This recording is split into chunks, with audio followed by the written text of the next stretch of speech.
So here we are to describe the anatomy, the deeper anatomy of the bladder pillar, also known as the vesico-uterine ligament, because it it is a fibrous tissue which connects the bladder with the uterus, cervix and the vagina. Or it is also called as the ventral parametrium. The anatomy of the vesico-uterine ligament or the bladder pillar was inconsistently known since last 100 years until the work of Fuji et al. In 2007 revealed its finer details. So, in cases of benign cases, while we are doing the TLH, we are basically taking care of the uterine bundle at the level of the isthmus, such that the uterine bundle along with the uterine vasculature bundle along with the ureter falls off laterally. Then our next step is to enter the pubocervical fascia to reflect the bladder of the cervix, such that we are in a safe plane.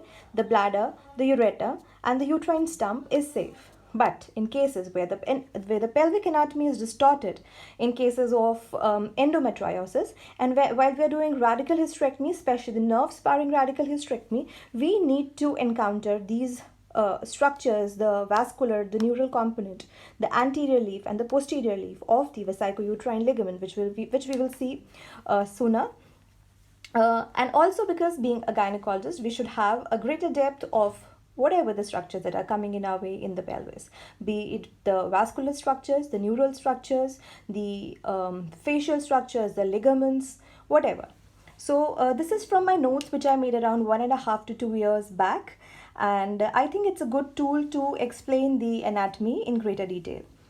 Coming on to the topic, basically the bladder pillar or the vesico-uterine ligament is divided into superficial and deeper layers, also called as the anterior and the posterior layers, or the cranial and the caudal part of the ventral parametrium, the bladder pillar or the vesico-uterine ligament. So here we can see the ureter, which is dividing the anterior and the posterior, the cranial and the caudal, and the superficial and the deep layers of the bladder pillar. So what we can see is the anterior part is mainly vascular, so it is known as pars vascularis. The lower part is mainly neural because it contains the nerve elements, so it is called as the pars nervosa. Now coming on to our two-dimensional diagram, what we can observe is that any structure that is passing above the ureter, the superficial to the ureter, would form the superior layer of the vesicocervical ligament. Any structure which passes below the ureter, would form the deeper or the posterior leaf or the caudal leaf of the ventral parametrium or the bladder pillar. So, this is the uterine artery, which is crossing, as we all know, which crosses the ureter superficially. It gives off a small twig, which is called as the ureteric branch of the uterine artery. This branch is it's essential to coagulate this branch in order to prevent any sort of troublesome bleeding, while we are separating the ureter from the ureteric tunnel superficially. So what we have to do basically, we have to lift the ureter. We have to lift the superficial layer of the vesico-uterine ligament cranially and form a space between the ureter and the superficial layer of the bladder pillar along with the uterine artery in the cranial direction. So we are making a space between the uterine artery and the superficial layer of the vesico-uterine ligament anteriorly, and below is our ureter while we are doing a radical hysterectomy. So the first structure, because we have taken the uterine artery at the origin, it forms a kind of traction or a stump under which we work to separate the ureter of the anterior or the superficial layer of the vesico-uterine ligament. So the first structure that is encountered generally is the ureteric branch of the uterine artery, which needs to be taken care of. The second structure into which drains the superior vesical vein is the superficial uterine vein.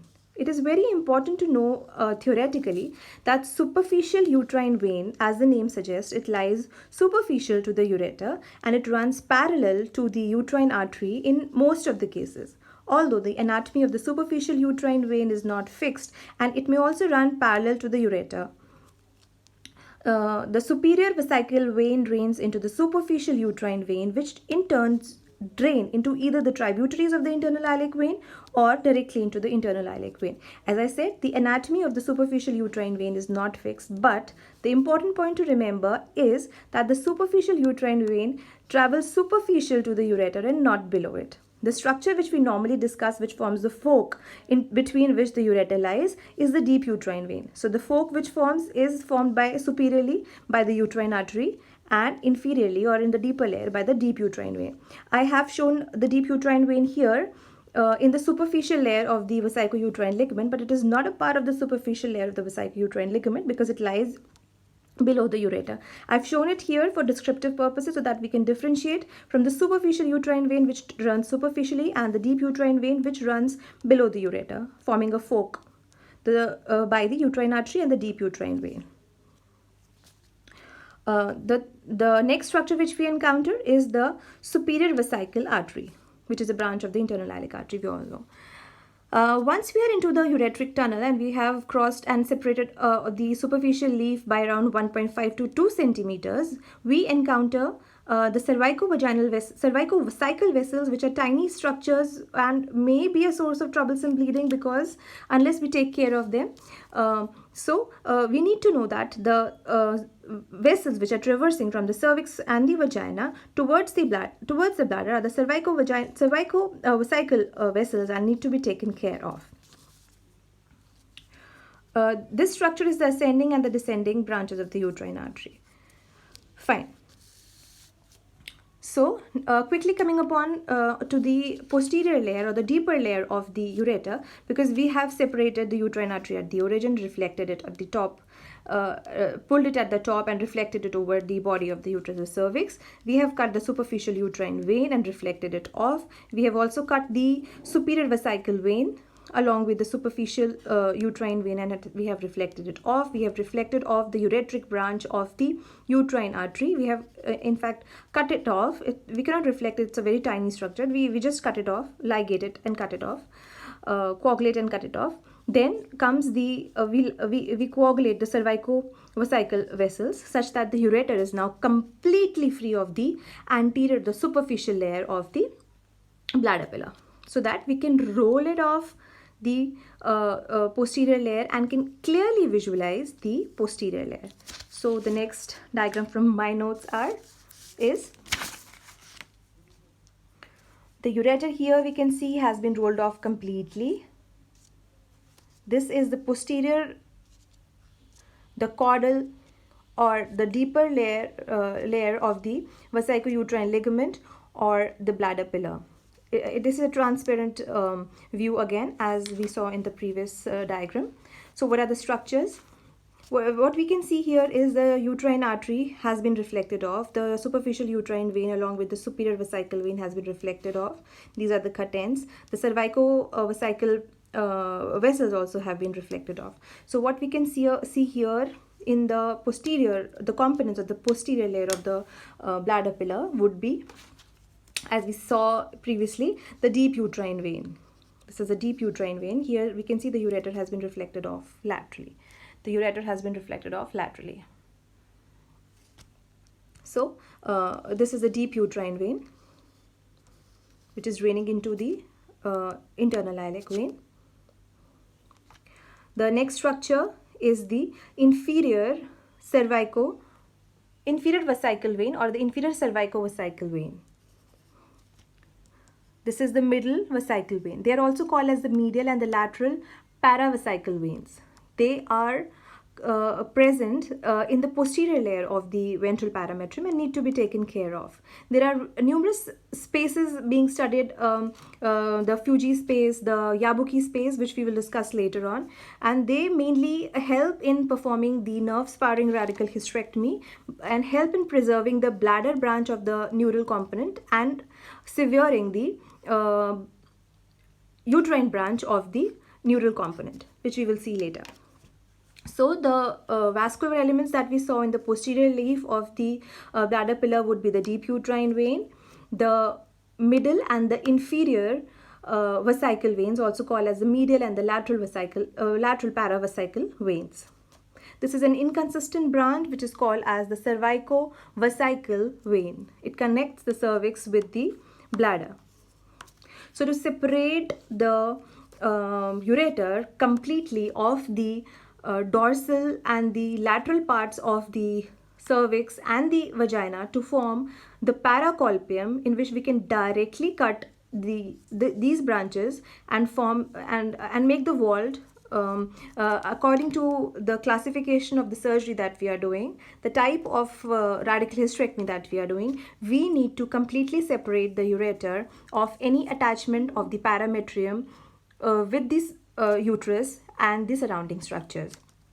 So as we have separated the anterior leaf, now we are seeing the structures which are present in the posterior leaf, which we need to take care of in cases especially we are doing the nerve sparing radical hysterectomy. The structures would be the deep uterine vein, the inferior and the middle vesical veins. This is an inconsistent branch, which is a cervico-vesical vein. So coming on to the neural element, what is important at this point to note is that there are 3 levels from cranial to the caudal direction. While we are performing, while we are navigating deeper into the pelvis, the cardinal and the ventral parametrial ligaments.